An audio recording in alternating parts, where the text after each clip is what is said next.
दोस्तों आपने बहुत सारी इस तरह की न्यूज देखी होगी, सुनी होगी कि एक बेटा ने अपने पिता को मौत के घाट उतार दिया, एक बेटा ने अपनी माँ को मौत के घाट उतार दिया। ये तो लगता है कि इस तरह की न्यूज अगर आती है तो लगता है कि ये तो आम बात हो गई।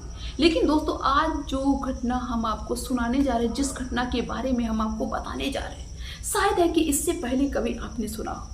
क्योंकि यहाँ पे एक माँ बाप ने मिलकर अपने इकलौते बेटे के छोटे छोटे टुकड़े कर डाले। आखिर में उनके बेटा ने ऐसा कौन सा गुनाह कर डाला जो बिल्कुल भी माफी के योग्य नहीं था और भगवान स्वरूप माँ बाप ने छोटे छोटे टुकड़े किए। बहुत बड़ी कोई वजह रही होगी, वरना बच्चे कितनी भी बड़ी गलती कर दें माँ बाप उसको माफ कर ही देते हैं। माँ बाप की नज़र में उनकी गलती नहीं होती है। तो आइए दोस्तों इस सच्ची घटना को हम आपको बताते हैं कि क्यों ऐसा किया एक माँ बाप ने। जिस बच्चे के पैदा होने पे पूरे गांव में उन्होंने मिठाई बांटी और इसके अलावा उनका ना कोई दूसरा बेटा था ना बेटी थी, इसके बावजूद भी उनको इतना बड़ा कदम क्यों उठाना पड़ा। दोस्तों सच्चाई जान के आपकी भी रूह कांप जाएगी। तो आप सभी का बहुत बहुत स्वागत है मेरे YouTube चैनल में एक और सच्ची घटना में। दोस्तों ये सच्ची घटना है छत्तीसगढ़ राज्य की।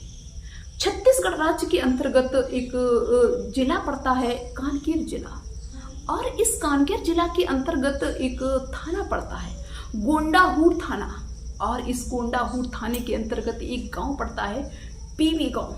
दोस्तों इस गांव में क्या होता है कि अभी 15 अगस्त 2024 जो भी निकल के गया, स्वतंत्रता दिवस वाला दिन था।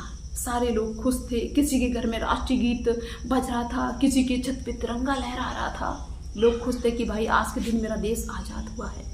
जो गांव में स्कूल था उसमें प्रभात फेरी निकल रही है। लेकिन तभी क्या होता है कि उस गांव में भगदड़ मच जाती है कि किसी ने किसी का मर्डर कर दिया, किसी ने किसी का मर्डर कर दिया।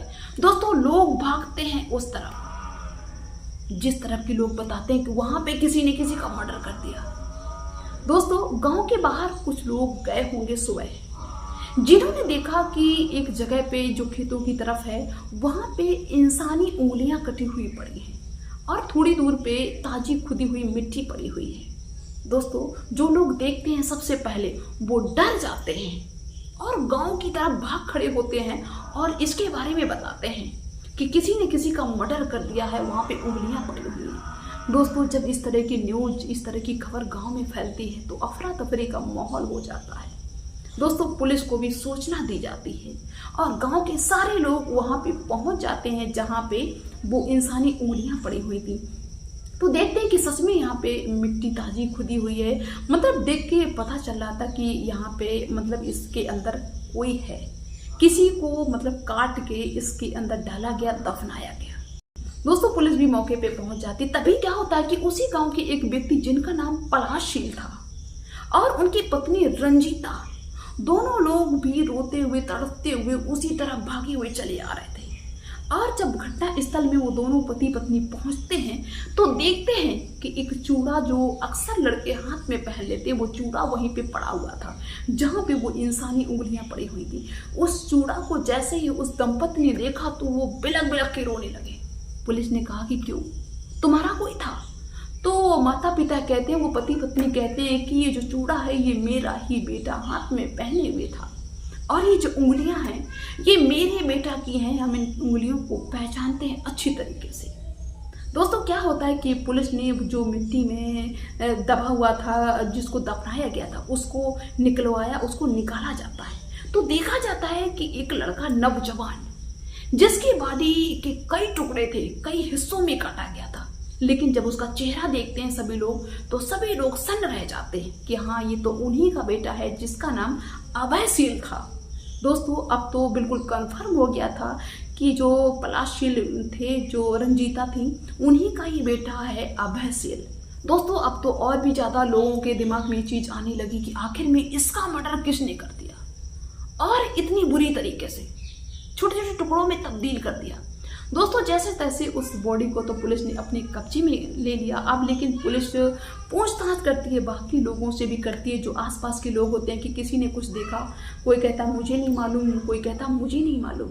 माँ बाप से भी पूछताछ की कि तुम्हारा बेटा कहाँ से गायब हुआ, कैसे गायब हुआ, इसके बारे में मुझे बताओ। तो माँ बाप दोनों मिलके बताते हैं कि मेरा बेटा कल शाम यानी 14 अगस्त को खाना खाने के बाद में किसी का फ़ोन आ जाता है और वो फ़ोन लेके घर के बाहर निकल जाता है और कहता है कि माँ अभी हम आ रहे हैं, बस थोड़ी देर हम बात कर रहे हैं अपने दोस्त से। और मेरा बेटा बात करते करते घर के बाहर निकल जाता है और उसके बाद में फिर वो वापस जब नहीं आया तो माता पिता कहते हैं कि मैंने कई बार अपने बेटा को फ़ोन किया, लेकिन घंटी तो बजती रही लेकिन बेटा ने फ़ोन नहीं उठाया। दोस्तों पुलिस सोचती है कि आप क्या करें, अब माता पिता भी कोई ज़्यादा सख्ती नहीं कर सकते। लेकिन तभी क्या होता है कि जो वो उनका बेटा था जिसके टुकड़े हो गए थे, उसके पॉकेट में उसका फ़ोन मिल जाता है। अब जब फ़ोन मिल गया तब तो भाई कातिल तक पहुंचना आम बात हो गई। भाई प्रक्रिया शुरू हो जाती है कि देखो भाई किसने फ़ोन किया, किसका फ़ोन आया, लास्ट टाइम किससे बात की। तो दोस्तों जो वो कार्ड डिटेल निकल के आई उसको सुनने के बाद में पुलिस के रोंगटे खड़े हो गए, क्योंकि पुलिस ने देखा कि माँ बाप ने बताया कि मेरे बेटा के पास शाम को इतने बजे फ़ोन आया, उतने बजे उस नंबर पे किसी का फ़ोन नहीं आया। और दूसरा माँ बाप ने कहा कि मैंने कई बार अपने बेटा को फ़ोन किया, माँ बाप की कोई काल नहीं। अब पुलिस को ये ना समझ में आए कि आखिर में माँ बाप झूठ क्यों बोल रहे हैं, ऐसी कौन सी वजह है जिसकी वजह से माँ बाप झूठ बोल रहे हैं। माँ बाप कह रहे हैं मैंने फ़ोन किया, कई बार किया, जबकि इसमें एक बार भी फ़ोन नहीं दिख रहा। अब तो दोस्तों शक की सुई माँ बाप के ऊपर घूम गई। माँ बाप से पुलिस ने अपने हिसाब से क्वेश्चन करना शुरू कर दिया कि तुमने तो कहा था कि मैंने कई बार फ़ोन किया, एक बार भी फ़ोन नहीं। दोस्तों कहते हैं कि जो झूठ जो होता है वो झूठ ही होता है। इंसान कितना भी झूठ बोले लेकिन झूठ की भी एक हद होती है, एक सीमा होती है। सत्य का वजन हमेशा ज़्यादा ही रहता है। दोस्तों जब पुलिस ने तीखे सवाल करना शुरू कर दिए तो माँ बाप लड़खड़ाने लगे। उन्होंने सच तो भी नहीं बताया लेकिन उनकी जबान लड़खड़ाने लगी। पुलिस को शक हो गया, पुलिस ने धावा बोल दिया उनके घर पे कि चलो घर पे अब मिलता है कुछ।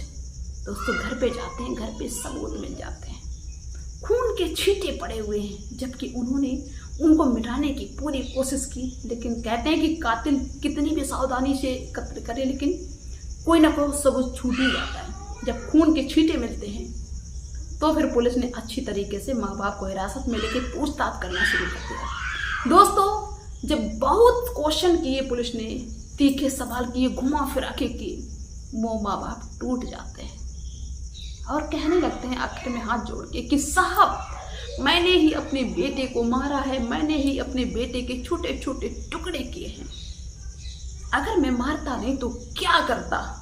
दोस्तों पुलिस भी सन्न रह जाती है कि ये क्या हुआ, माँ बाप ने ऐसा क्यों कर दिया।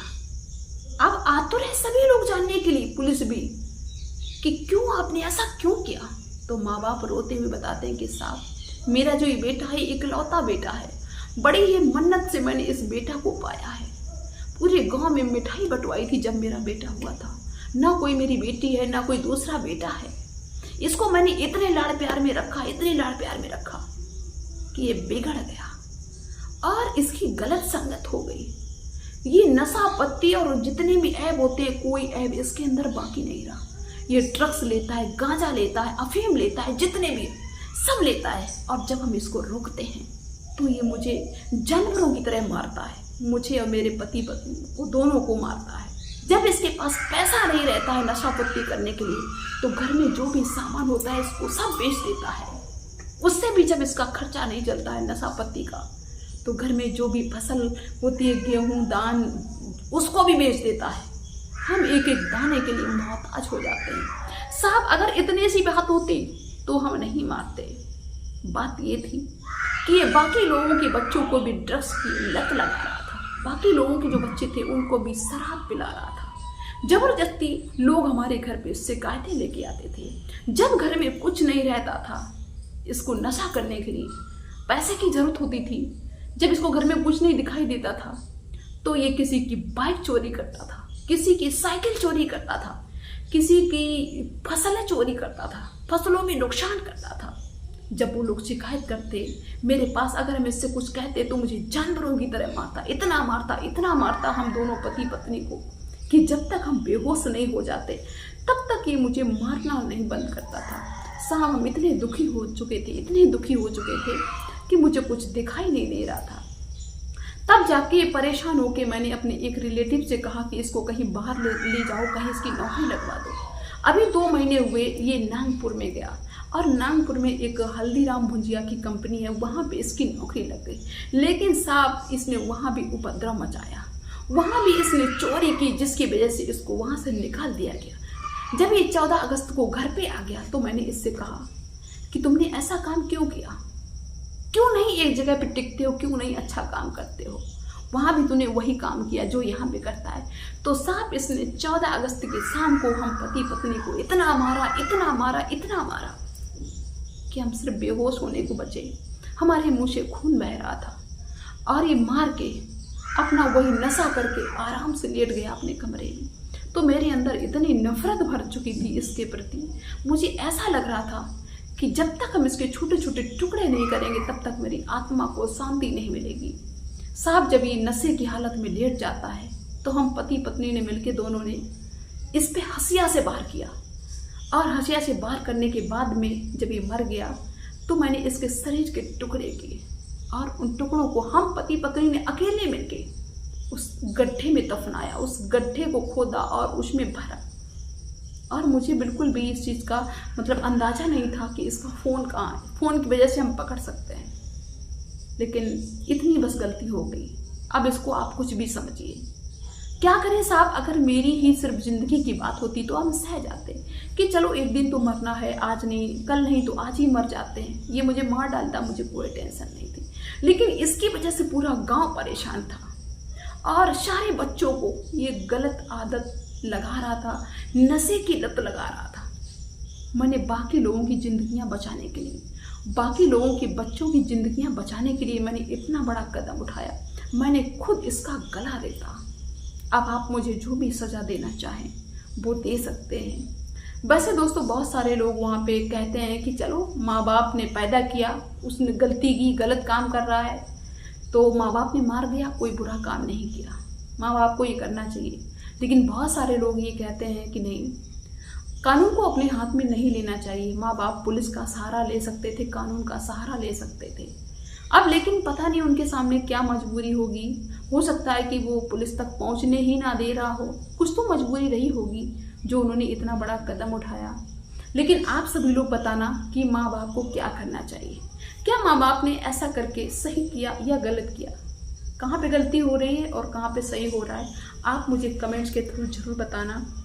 और अपने सभी भाई बहनों से एक बात कहना चाहते हैं कि कभी भी अपनी ज़िंदगी में कोई ऐसा गलत काम ना करना जिसकी वजह से तुम्हारे माँ बाप के भी सीने में ज्वालामुखी धधकने लगे और वो भी सोचने लगे कि इसको मार के ही मुझे शांति मिलेगी। अच्छे काम करिए, एक ज़िंदगी मिली है इंसान की तो उसको अच्छे से काटिए, अच्छा व्यवहार करिए, अच्छा काम करिए, इंसान बनिए, शैतान ना बनिए। वैसे आप सभी लोगों की क्या राय है मुझे कमेंट्स में ज़रूर बताना। मिलते हैं नेक्स्ट वीडियो में नेक्स्ट डे, तब तक के लिए बाय सभी को।